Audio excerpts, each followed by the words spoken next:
So welcome to our webinar, Sentientism, Evidence, Reason, and Compassion for All Living Beings. I'm Lucia Guy, the co-founder and the managing director of the Institute of Animal Law of Asia, and I will be moderating today's webinar. ILA is an educational research center that focuses on animal law issues in Asia and the world. At the ILA, we provide research projects that include animal law in Asian countries on topic, on category, and on species animal law articles. This year, we also launched 2 programs, enhancing legal regulations for aquatic animals in Kazakhstan and farmed animal welfare in mainland China, that are supported and sponsored by Center for Animal Law Studies, Lewis and Clark Law School.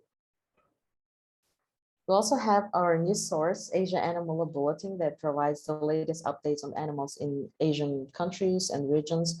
And last year, we launched the Alliance for Animal Law of Asia, which is an international networking campaign that aims to cooperate with national, regional, and global animal organizations to improve the awareness about animal protection all over the world. You can support our work by donating or sharing our website and materials, and you can check the link that you see on the slide, how you can support us. Recently, we also launched our own shop where you can fund one of our research projects or translation services or one of our animal law webinars. You can find us on social media, Animal Law Asia on Facebook, Instagram, Twitter, LinkedIn, and YouTube. And also check out our website, ilasia.org. Today's webinar is organized under my project, Enhancing Legal Regulations for Aquatic Animals in Kazakhstan, within the Global Ambassador Program launched by the Center for Animal Law Studies, Lewis and Clark Law School. This wouldn't have been possible without the CAL support. Our guest today is Jamie Woodhouse, the founder of really useful website, Sentientism.info. He is also the host of the Sentientist Podcast Conversations series.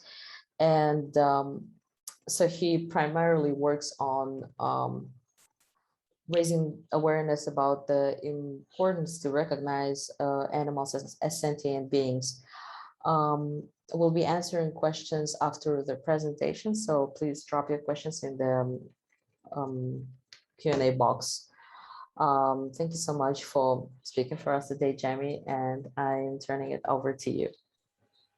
That's great. Thanks, Lou. A lovely introduction, and it was brilliant to have you as a guest on Sentientist Conversations a while ago. So if anyone's interested in hearing a bit more about Sentientism and your personal philosophy too, they should go and visit the Sentientism podcast. So let me just share my screen and get the slides up. As you said, I'm going to present for around half an hour and then leave the rest of the session for discussion. So I'm very much looking to hearing what you think and discussing your questions. So I'm primarily here to discuss this topic of sentientism, which I summarize as evidence, reason, and compassion for all sentient beings. And you might describe it as a worldview or a philosophy. It's just a way of thinking about the world.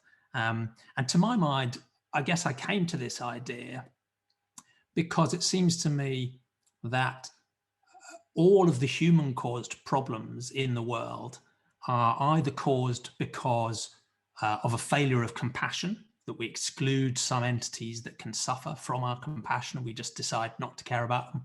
Sometimes that can include humans, of course. We know the problems that can lead to, but often it includes the vast majority of sentient non-human animals as well. So that's one problem, a failure of compassion.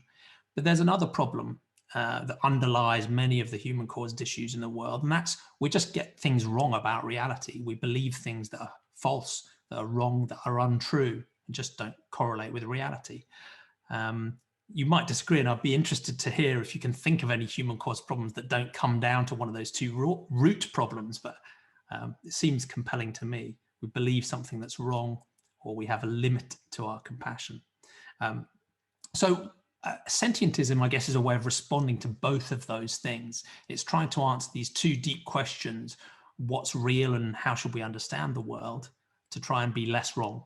But also, how should we have moral consideration? You know, what types of entities should we have consideration for and on what basis. So it's trying to answer and fix both of those problems in one simple philosophy. So I'm going to describe what sentientism is, where it came from, and in short, why everyone should agree with it and become a sentientist. But I'm unlikely to convince you all, but let's see. So to start, as I've said already, if you want to remember 3 words that summarize sentientism, it's evidence, reason, and compassion. So evidence and reason are really those 2 key elements when we're thinking about what should we believe and what's real about the universe. Evidence is just engaging honestly with reality. That can be both science as it's understood, controlled trials or meta-analyses or primary research, looking for data, looking for knowledge and trying to gather that information. But I use evidence in a very broad sense. It doesn't just have to be a scientific process. It can also be our own personal experiences, the things that you or I come across and we experience day to day. I think those are types of evidence too. Reason, again, most people have an intuitive understanding of what we mean by reason, but it's just a careful, logical, critical way of thinking that isn't arbitrary. It has a structure, it has a flow, it's trying to go from premises to conclusions. And there are different flavors and ways of reasoning. You can have more emotionally or intuitively driven reasoning. You can have more technical, formal, logical reasoning. But I think, I'm using this again in a broad sense. So evidence and reason, I guess, is, you might describe the combination of the 2 as a naturalistic way of understanding the world, as opposed to maybe a supernatural or a revealed way of understanding the world. And then the final of those 3 words, compassion. The clue is in the name here that sentientism suggests that we should use sentient, the capacity to have experiences, particularly suffering and flourishing, as the primary characteristic that we use to decide which entities, which beings in the world should get our moral consideration. And sentientism simply says, really all suffering matters and all suffering beings matter. It's not just their suffering that matters, their flourishing matters as well. But it's a good test to say, if it can suffer, we should care about it. We should have compassion for it. So the idea is it's very simple. It's pluralistic. So it doesn't say anything really more than those 3 simple statements. And it's pluralistic because it then leaves lots of space for us to believe different things, for us to use different ethical philosophies. You might think of utilitarian or consequentialist or deontological or virtue ethics. There's loads of different ways we can then think about how to manage moral trade-offs and what is good and bad and what's right and wrong. But sentientism suggests that maybe we should just set a very basic platform that sits underneath all of that stuff, that says we should understand reality through a naturalistic approach and we should have moral consideration for all sentient beings. That still leaves plenty to fight over. So how you might frame that as a personal journey for each of us individually, this works in different ways for different people, is, one of the things I'm most confident of as an individual is that I am sentient. I'm experiencing things moment to moment, suffering and flourishing. And that's regardless of what your philosophy of mind is. You might think that sentience or consciousness are radically different things, but I think most of us individually are confident that we are experiencing them. You can then reason based on the evidence that I have from the world around me, from my family, from my friends, from other humans, from other sentient beings, that many other beings are sentient too, that they seem to have experiences that are similar in some ways to my suffering and flourishing. Now, almost by definition, I experience suffering as the bad stuff and flourishing as the good stuff. Those are very, very broad terms. Suffering can be physical pain. It can be existential angst. It can be a sense of loss. Flourishing can be physical pleasures, but it can also be a sense of meaning or love or existential hope. So very broad ranges. But I experience some stuff as bad and some stuff as good. And in very simple terms, I want to live and I want to flourish and I don't want to suffer and die. And again, I can reason based on the evidence I have from living in and amongst many other sentient beings, that other sentient beings largely share those sorts of perspectives. Suffering is bad, flourishing is good. We'd prefer not to die if we can.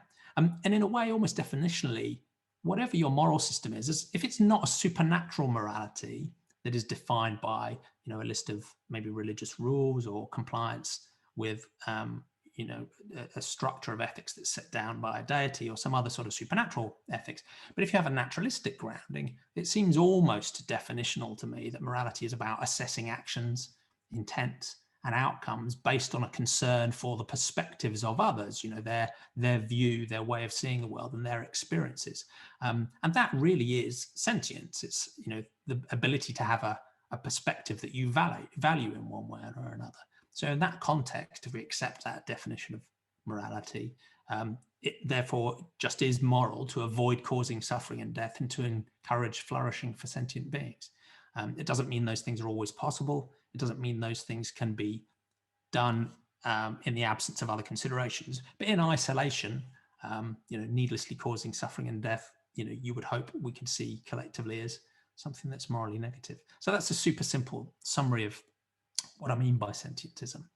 And while I'm taking questions at the end, if people have anything that's particularly burningly urgent, or I'm saying something that isn't clear, feel free to butt into the conversation, and I'm very happy to stop and answer a question too. So you might ask where this idea of sentientism came from. And I guess I'd say it has these two aspects, this naturalistic way of thinking about what to believe, you can see on the top left, but it also has this sentiocentric way of saying, which entities should we care about? And both of those themes have very deep ancient roots. Some of these words might have been invented much more recently, but when you dig into the history of human cultures and human philosophy and human values, you'll find these roots go way back into human history. They predate most, I would suggest, all religious schools of thought. And in some circumstances, you could even argue they go, have pre-human roots. Because in a sense, even a non-human animal, in a way, is using a naturalistic approach of understanding the world. They're using their senses, their experiences to understand what is real. They're building a model of the environment and their self and others within that. And they're trying to take somewhat rational decisions that will help them survive and procreate. And you could argue there are, roots of compassion that, again, predate humanity itself and continue in many non-human animals today.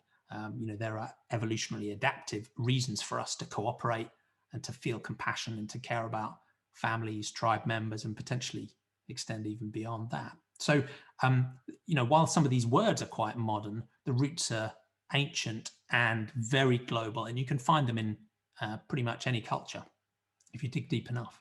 But the flow here, I guess, starts with what to believe. And a naturalistic approach puts supernatural beliefs to one side and says, in a sense, there isn't really a good reason to believe those. They are revealed rather than evidenced.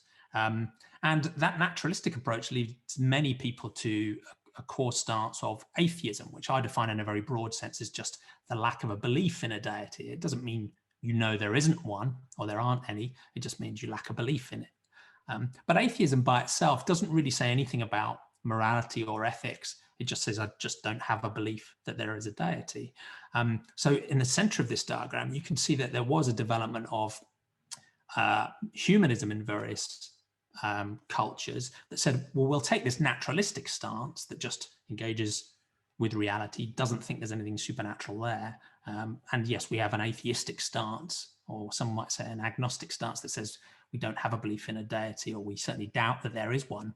But let's add into that a compassion for all humans. And in a way, that's how I'd summarize humanism. It's a evidence, reason, and compassion for all human beings.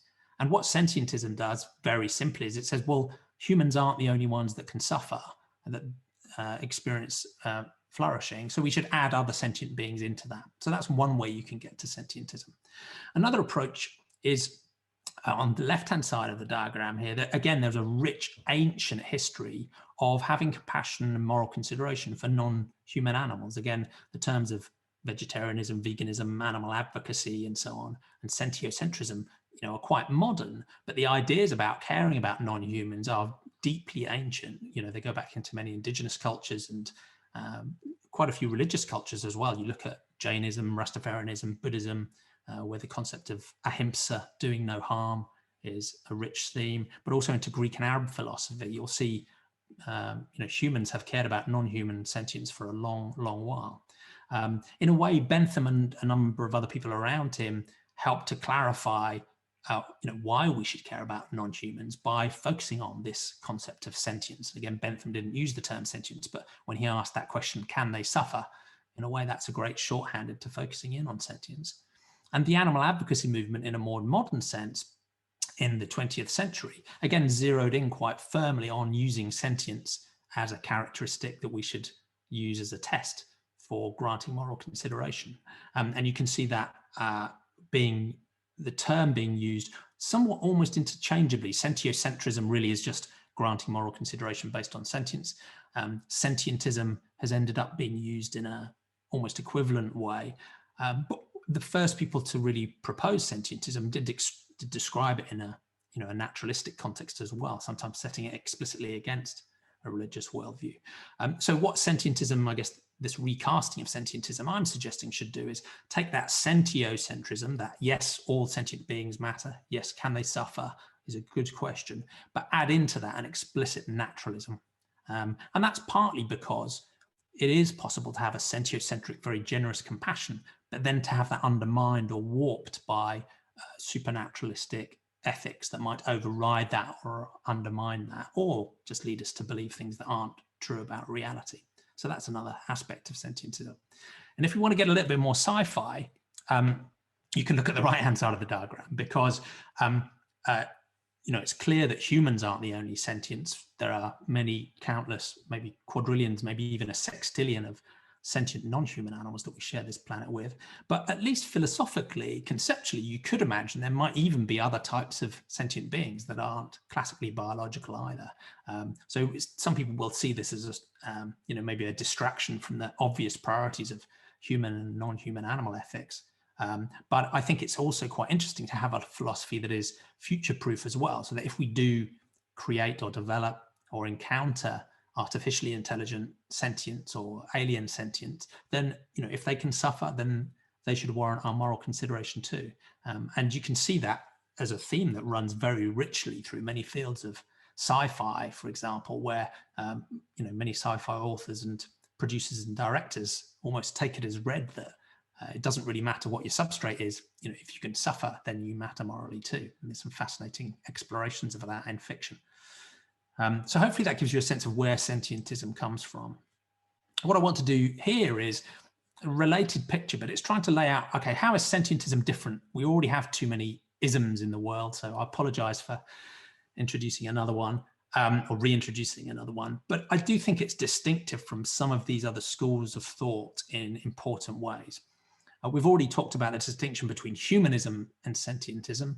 I do need to be fair to humanist movements, because in recent years, some of the humanist movements have actually started to update their definitions to recognize at least a degree of concern for non-human sentient animals as well. So that's a positive step, but it's still true, I think, to say that modern humanist movements are almost exclusively anthropocentric. They're very much focused on humans. So sentientism takes that another step and says, it's not being human that matters, it's being sentient that matters. You can look onto the left-hand side of this diagram and contrast with some schools of thought that go beyond sentientism. So eco and biocentrism say actually sentientism isn't generous enough. Maybe sentientism is discriminating against biological entities like plants that we don't think are sentient, or ecosystems or environments, or non-sentient entities like rocks and rivers and mountains and habitats.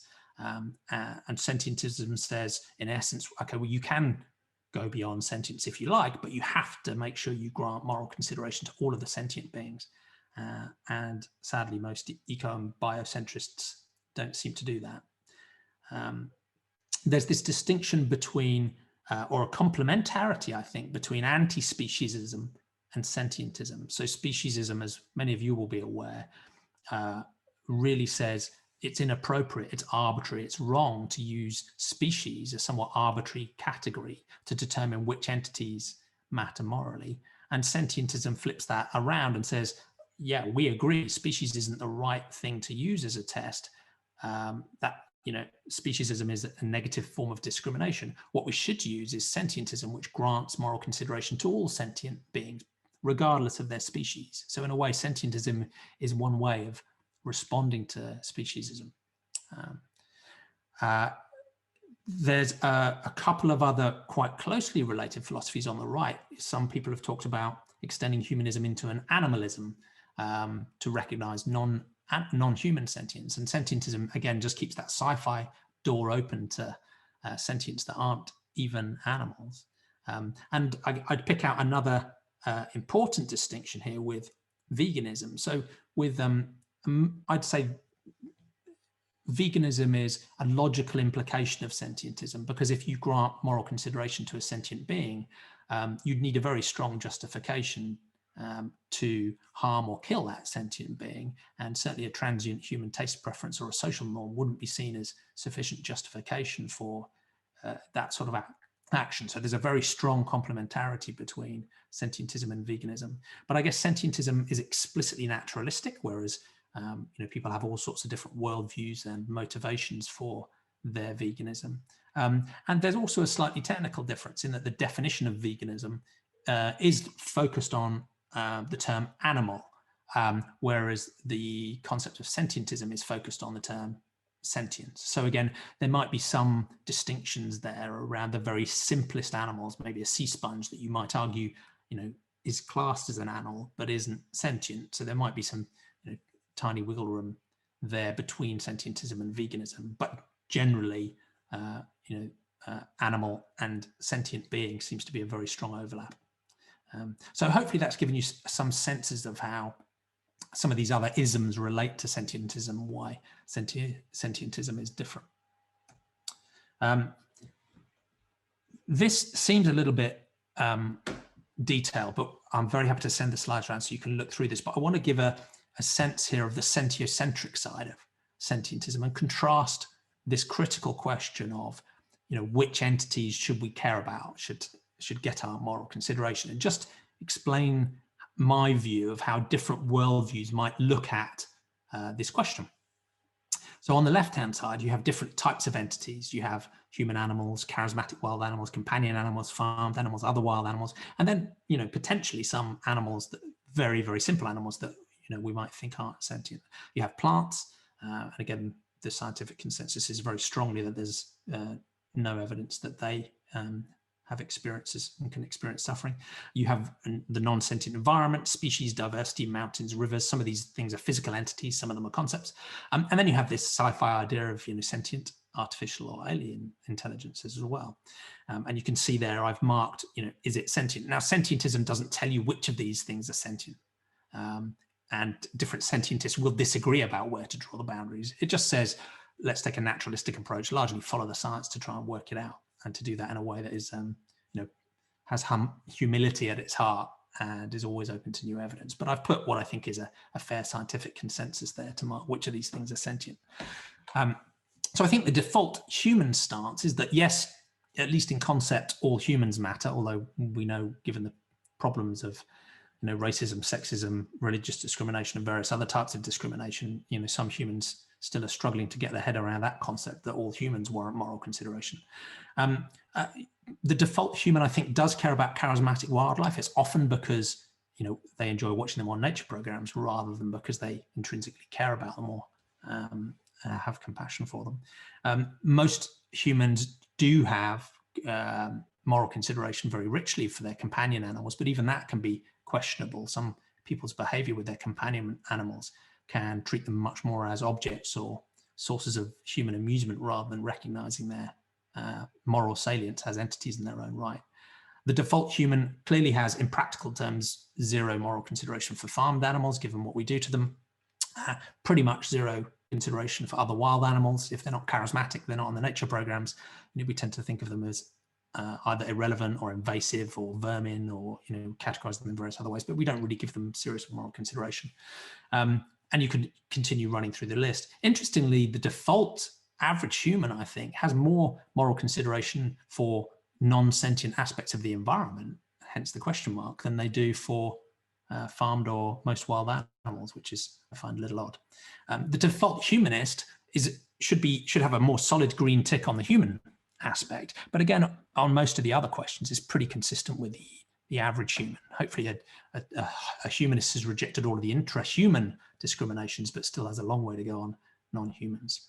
The default vegan clearly is taken that important step to recognize the moral salience of farmed animals and farmed fish and wild-caught fish. I would argue, in general, also has a richer and more higher integrity compassion for charismatic wild and companion animals.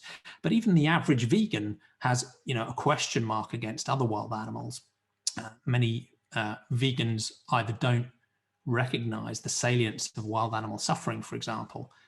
So hence there's a question there.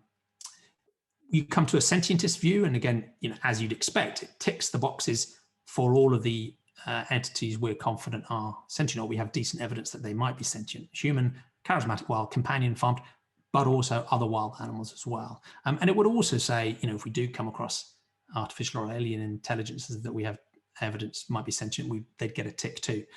But generally, the other things that aren't sentient don't have intrinsic moral consideration because they can't suffer, they can't experience anything. But we would still see them as important in instrumental ways. We care about the environment because the sentient beings need it. And then you can go through into different schools that go beyond sentientism on the right-hand side, biocentrism or ecocentrism, as I've said, that often in practical terms grant moral consideration to non-sentient entities and ecosystems quite generously, but quite often the default person who has a biocentrist or an ecocentrist worldview still in practical terms grants no moral consideration to farmed or other wild animals given their behavior, and the fact that anecdotally it seems that most biocentrists and ecocentrists are still quite comfortable consuming farmed animal products. So hopefully that gives you a sense of some of the nuances about how these worldviews influence the really important question of moral consideration. And the reason I think this is so important is that once you're outside of moral consideration, anything goes, right? Harming you, killing you is basically morally neutral, right? You just do not count. So that's part of the reason I think that setting that boundary of moral consideration is so super important. There are plenty of arguments against sentientism, and I'm not going to go through all of these, but you might summarize them as, all of the arguments you might hear as an animal advocate about, why animals shouldn't be granted full moral consideration. All of those arguments can be laid at the door of sentientism as well. We should focus on humans. Maybe animals aren't sentient. Maybe plants are sentient. We should care about them just as much as farmed animals.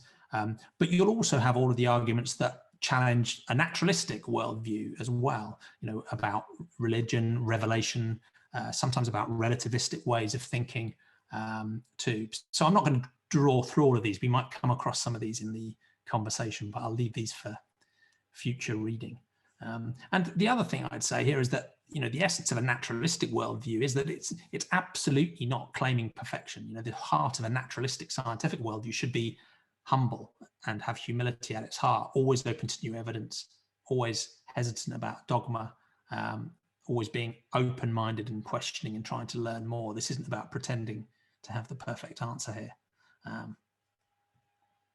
So what might the implications be? And I'd say, while evidence, reason, and compassion for all sentient beings seems obvious to many people, the implications can be pretty radical. So one of the things I've done here and in the linked article below is lay out some of the things that if you imagine we switched, flicked a switch now and 8 billion humans suddenly adopted sentientism in its full richness. They had a naturalistic worldview and they had a sentiocentric granting of compassion. What sort of things might disappear from the world? And I've laid out some of the implications there. I think you would see an end to all of the different forms of discrimination and justice issues we've talked about there: sexism, homophobia, transphobia, racism, casteism, and you could add speciesism and even substratism to that list. I think you'd see no justification for harms that are driven by a supernatural or a traditional or a religious worldview. I think you'd see those harms drop away because in the cold light of day, it wouldn't be possible to justify those without some sort of overarching supernatural justification for the harms caused. Of course, you'd see direct implications for animal farming and exploitation. I'd suggest that if we grant moral consideration to all sentient beings, that implies very directly a transition to completely end animal farming and exploitation.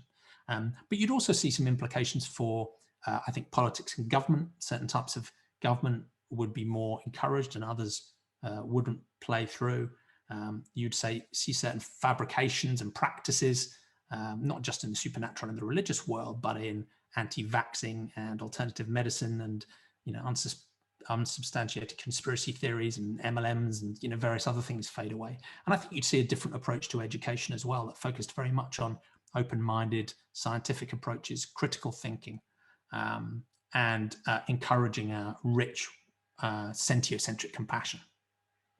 And we can drive those changes in all sorts of different ways. And again, as people involved in the animal law field, you'll be very familiar with these. Of course, there are individual choices you might make as a sentientist about what you consume, but also how you use your personal influence at an institutional level, as a voter, as an influencer, as a decision maker, as a manager, as a staff member, as a shareholder, as a pension holder, as a voter.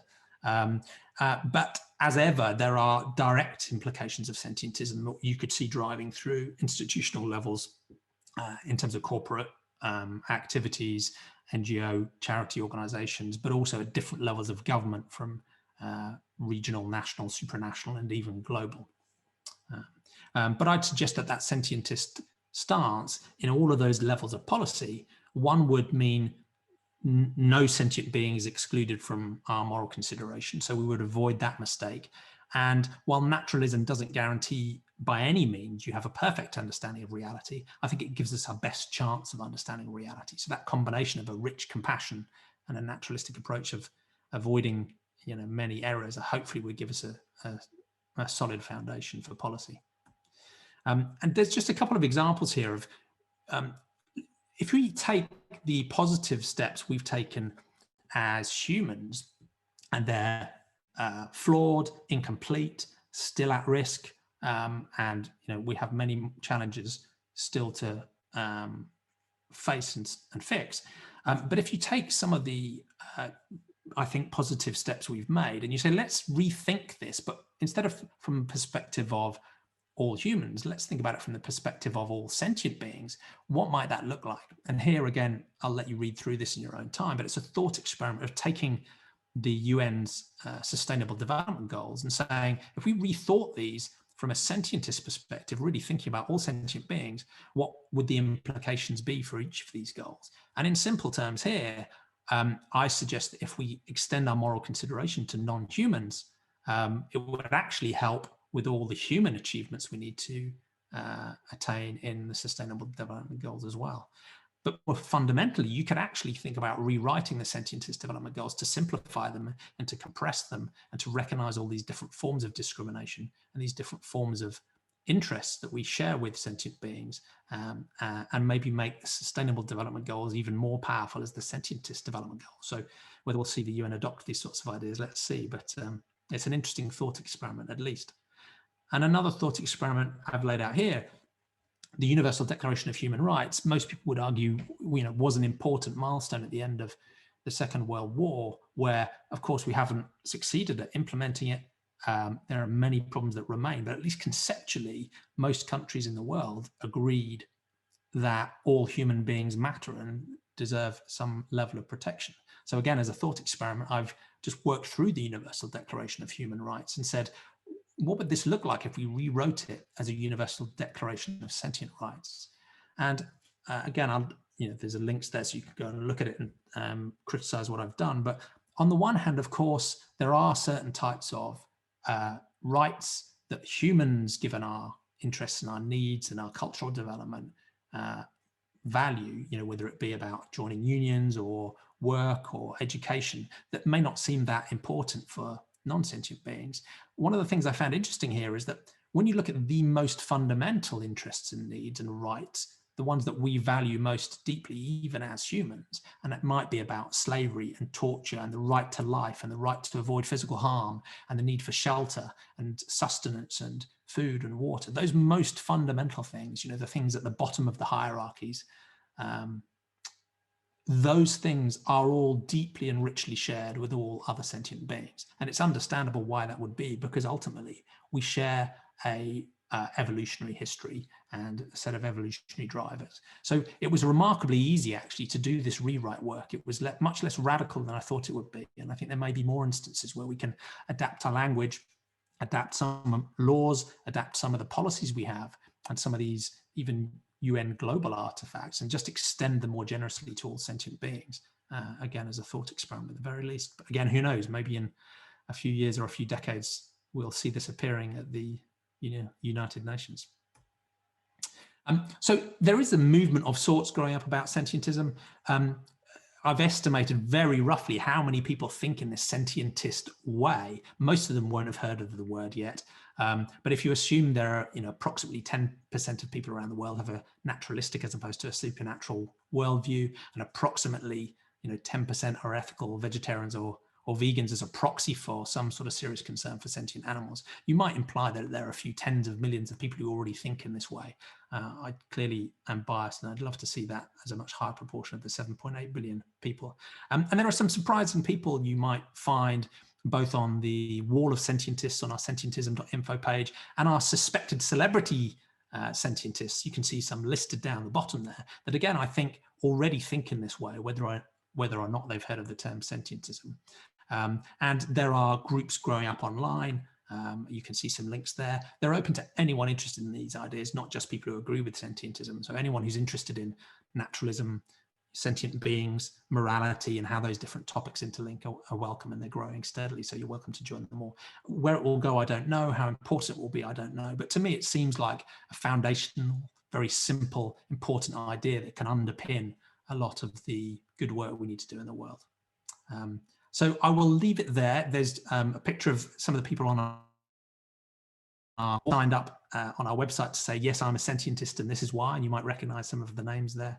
And there's a bunch of other resources, some of my own writing. We run a podcast and a YouTube channel, and all of these forums are very welcoming to that people are. It would be great for you to come and join the conversation. But I will leave it there. I'm aware I've talked a little bit over, but I'd love to continue the conversation now. Thanks so much, Jamie, for this very interesting presentation. I'm glad that you touched upon a few very important and pressing issues, not only concerning animals and also us. So let's shift to our questions. Our first question is, after knowing animals are sentient, some still don't care about them. In this situation, what should we do to change their thoughts? That is a deeply important question, because you can see this issue today in that while I said that the default human doesn't care about farmed animals because most people continue to eat them, and I think that's a fair implication, they do still care, right? You can still see that they do in some sense care. There is some compassion there, particularly if they actually get to meet and spend some time with farmed animals. They wouldn't want to hurt them themselves. Even most farmers outsource slaughter to somebody else because they, partly because they don't want to actually carry out the worst part of the process themselves. So there is a compassion there. I think, and many experts have thought about, okay, how do we address that problem? But I think it's really important to recognize that you're right. It's not enough just to get people to recognize the sentience of certain non-humans. They have to recognize that sentience matters and it has implications as well. Now, there are some people who will push back on my criticisms of animal farming and say, animals just aren't sentient in the same way as humans, and we can resist them using science and evidence and all of the counter evidence.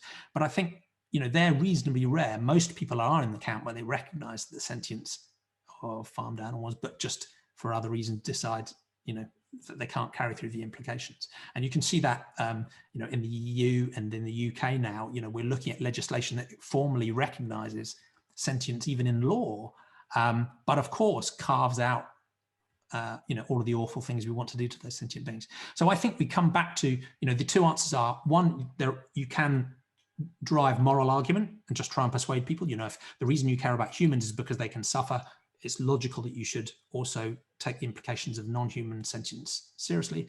I think we all know that it's a slow and painful and difficult process to just win enough people around through moral argument. So then we come to all of the other fields of institutional change, making it easy and quick and cheap for people to find alternatives that are less ethically harmful, so that might free them up to actually upgrade their ethics and their morality. But I think it's an important point. It's not enough just to get people to recognize sentience. They have to realize the implications of sentience. And I think So you can do it by making the ethical choices easier. You can do it through moral argument, and you can also do it by drawing parallels with human ethics, and finally by appealing for them to take the perspective of the sentient being they're talking about. That, in a way, is one of the most essential things we're trying to do here. In human ethics, you try and take the perspective of the other, and that leads you to appreciate that they don't want to be harmed or killed. In sentientist ethics, we're asking you just do the same thing. And if you put yourself in a position and its family and friends, the implications should be clear. Sorry, long answer. No, that was really useful. I'm sure you answered the question. So next question is, I've been seeing that people are putting so much effort to the development of AI, and it seems like they believe in AI sentience more than animal sentience. What is your opinion on that? Yeah, I find this very frustrating personally. So I'm fairly neutral on the big question of whether artificial intelligences can be sentient. I'm pretty confident they can, because my personal view, and other sentientists will disagree, is that my sentience is really just a biologically evolved class of information processing that developed because it was useful to model myself and model the environment and model others in the environment, and to feel some valence that would take my distant ancestors towards good stuff and away from bad stuff. So in that sense, I don't think there's anything magical or special or distinct about sentience. So I don't see in principle why you couldn't have a sentient artificial intelligence. But there's another important question there about why would you want to create it, particularly if you're not confident that its experience is going to be positive. And some people are seriously worried about the risks of us creating countless trillions of artificial intelligences that actually suffer awfully. And I think that's an important risk to bear in mind. But I think what you're getting at here is a frustration I absolutely share, where most of the academics in the field that take artificial intelligence sentience seriously as a moral issue, right? So you'll look at the field of robot rights, for example, where they're not just thinking about what's the risk to humans of robots or artificial intelligences. They're saying, should we think about the robots themselves having rights? Should we think about artificial intelligence as having rights? Most of the people in that field that take the field of robot rights seriously don't, in practical terms, take non-human sentient animal ethics seriously. And I find that deeply bizarre. If you're willing to recognize that an artificial intelligence might have sentience and that has moral salience, how can you still have a bacon sandwich in the morning? I don't get it. And the reason is, it really comes back to the power of the social norms and the indoctrinations that have taught us as humans from birth that, it's just normal and natural and nice and necessary to farm animals, right? So even people who think very, very deeply, and I've interviewed some of them on my podcast, very, very deeply and very richly, professional moral philosophers who think about those implications for artificial intelligence, still for some bizarre reason consume farmed animal products. I don't get it. Those social norms are powerful. Totally agree with you. I mean, I'm fascinated how our technology has gone so far, but it's really strange to realize that robots may get more rights than other animals who are living beings, who are smart and who are conscious and who are capable of feeling pain and suffering, while robots cannot. So yeah, it's personally weird to me. Yeah. So next question is, some non-animals are sentient beings such as AI, alien, or plants, while some animals are not sentient beings. In these areas, how to demonstrate the relationship between sentientism and animal advocacy? So I think there's a very heavy overlap between sentientism and animal advocacy, because I think, basically today, the only sentient beings, in my view, are animals. And I think the vast majority of animals that we have some sort of impact on are sentient. So there's a big overlap there. But ultimately, I do think it is sentience that matters morally, not whether or not humans have classified you as an animal. So, I've seen no evidence, for example, that plants have the evolutionary context, the behavior patterns, or the information processing architecture that would support anything we would understand as sentience. I just don't think plants can suffer.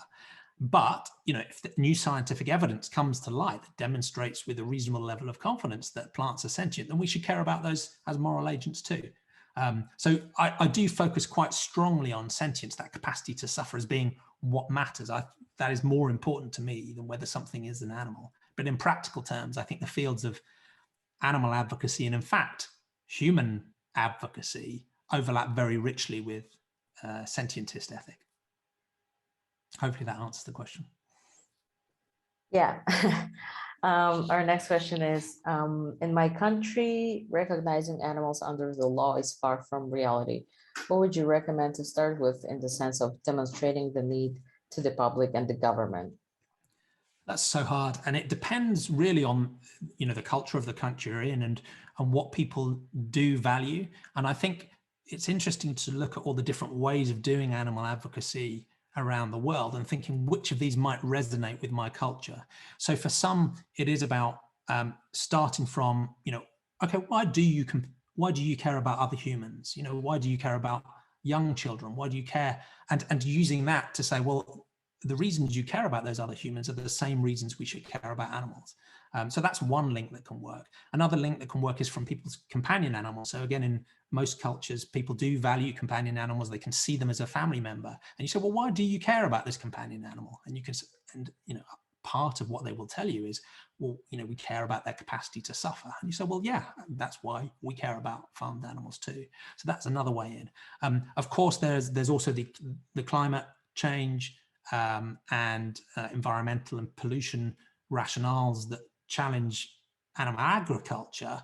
Those don't necessarily bear on the moral question of sentience as well. But I'd suggest maybe companion animals or, you know, why do you care about humans as quite good ways of finding some common ground with people and then leading them into understanding why that leads you also to care about farmed animals. And I think the final thing, maybe, I mean, I think the sociologists and the psychologists call it contact theory, which is that just by getting to know, you know, another human of a different race or gender or background or culture or another species, and have some richer appreciation for you know, their life, what it's like to be them, that can also help to open the doors to a more generous compassion. So, you know, whether that's, you know, visiting sanctuaries or sharing videos of Esther the Wonder Pig, or just helping people understand the cognitive richness of the lives of the animals we're talking about here, that can be another way in. So yeah, it depends very much on your local culture, but maybe there's some ideas there. Yeah, I should add that while there is still any type of discrimination, it's really hard to eliminate discrimination among animals too. And here comes speciesism. So yeah, it really depends on the cultural background and other factors. Next question is, in some Asian countries, the concepts of animal welfare and anti-cruelty in their current legal system came from UK legislation, but these have no roots to their local culture or history. Do you have any suggestions for the advocacy for sentientism in these countries? Yeah, and again, I'll defer to people who have, you know, expertise of the cultures you're operating in and the background. But what I would suggest is look for those roots, look for the deeper root, the cultural roots of both a naturalistic way of thinking and a sentiocentric way of thinking. So sometimes people will look at, you know, modern veganism or modern atheism, and they'll say, look, this is a very Western thing. It's a very modern thing. It's a bunch of white people, you know, telling us what to do again. And I think you can counter that by reaching back into global cultures around the world and global histories and saying, look, actually, we have a even earlier and even more fundamental connection with these issues. So again, it depends which, you know, part of the world you're in, but almost anywhere you are, I think you will find ancient philosophers, religious ways of thinking, you know, worldview, schools of thought that took non-human animal ethics seriously, and generally much more seriously than, you know, UK law or Western cultures take them. So whether, you know, you can tap back into the ideas of ahimsa that flows through many Eastern religions, whether you can look at one of my favorite characters is a chap called Al-Mari, who's a blind Arab philosopher who lived around the year 1000, who was both naturalistic, you know, he rejected supernatural ways of thinking, he was fiercely atheistic, but he was also an early proto-vegan. You know, he spoke out very clearly against harming animals to use products made from their bodies as a secretion. So I think almost any culture you're in, you can reach back into your own cultural roots and find rationales that can support a more compassionate animal ethic. You absolutely don't need to rely on, you know, UK or US or Western modes of thought. I mean, and arguably, it's a great thing to do that because, industrial animal agriculture is something that has been largely pushed by, UK, Western, European, American cultures, and has caused catastrophic harm. So it's pretty healthy to, I think, reject it and look for alternative, more compassionate routes. Okay. And we have two more questions.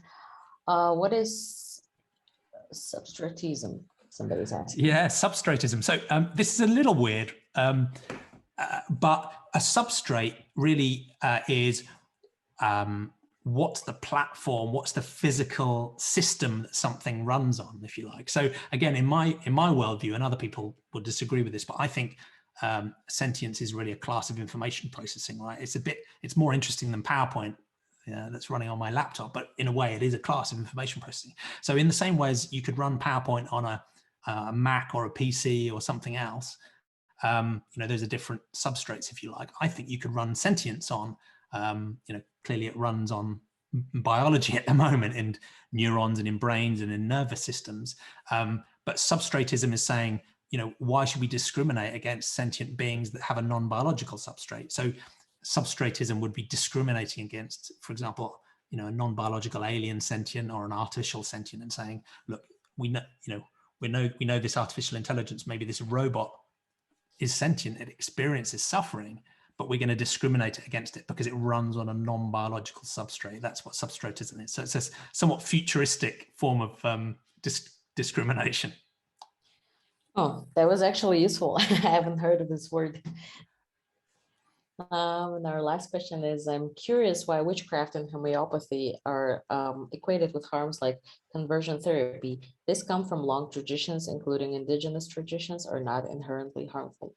Yeah, that's a good point. So many of the things I listed there, are explicitly harmful. Some of them aren't always harmful, and some of them, often aren't. So I guess what I'm suggesting here is that there's two ways of looking at these questions. One is it based on reality? Does it work? And in simple terms, witchcraft, homeopathy, and some of the more explicitly harmful things I talked about there just don't have a basis in reality. They might have cultural resonance. They might be meaningful to the people that, want to use them, but frankly, they just don't work, right? That doesn't mean they're harmful, but they're, from a naturalistic standpoint, they're just not supported. But I think almost the more important question is, does it cause harm? And I think there are forms of witchcraft, absolutely, that don't cause harm, right? It's just a meaningful way of thinking, or, something that helps people connect with the world. But then there are forms of witchcraft that explicitly justify, excuse, or ignore very clear and direct harms, sometimes torture and even death to other humans and to other sentient beings. So there's two aspects. One is, is it naturalistic and does it accord with reality? The more important one is, does it open up an opportunity for needless harm to be done? And in a way, that's the thing I'm more morally concerned about. So, homeopathy, you could put in a similar position. Homeopathy is basically drinking water. So in that sense, it's not harmful, right? It costs you money to buy the medicines, but, if it makes you feel better and it has a placebo effect, that's fine. But if someone stops taking their cancer medication because someone's told them that homeopathy will cure them, then we're into the mode of, explicit, direct and clear harms. So that comes back to this earlier point I was making, which is you can have a very rich, compassionate way of thinking, but if you believe things that aren't true, for example, you're an anti-vaxxer, or you believe homeopathy will cause cancer, or you believe, maybe a part of the body of an albino child will cure your relative of illness, then even though you're compassionate, those supernatural and incorrect beliefs about reality can lead you to do awful harm. So does that make sense? So I'm not saying all of those things are always harmful, but too often they open the door to explicit harm, and they do that based on a worldview that just isn't grounded in reality. It seems like we have another question.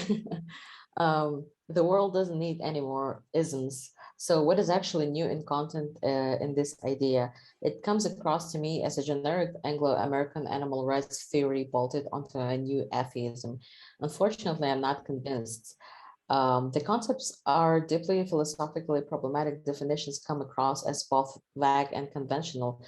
Your formalized tables and histories and categorizations appear arbitrary. I can't identify with your categorization of religion, which appears selective and cliche.